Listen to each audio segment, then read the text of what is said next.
তামিম আমার best friend নয়, তবে ভালো বন্ধু। বাংলাদেশের ক্রিকেটে বহুল আলোচিত সাকিব আল হাসান তামিম ইকবালের রিলেশন।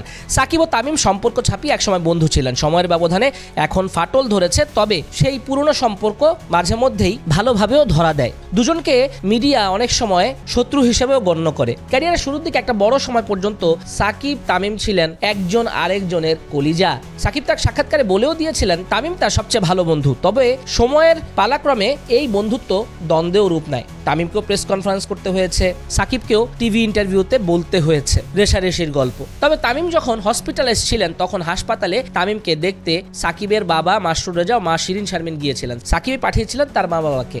শুধু তাই না, সাকিবের বাবা তামিম ইকবালের বাবার বন্ধু।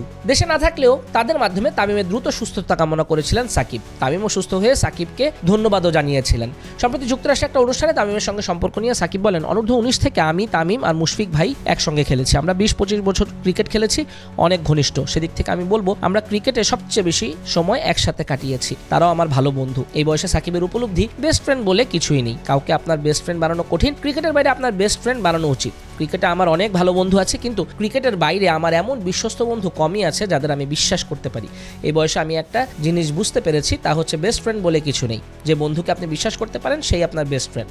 তবে অনুষ্ঠানে সাকিব দ্বিতীয় বেস্ট ফ্রেন্ড হিসেবে রুবেলের নাম নেন।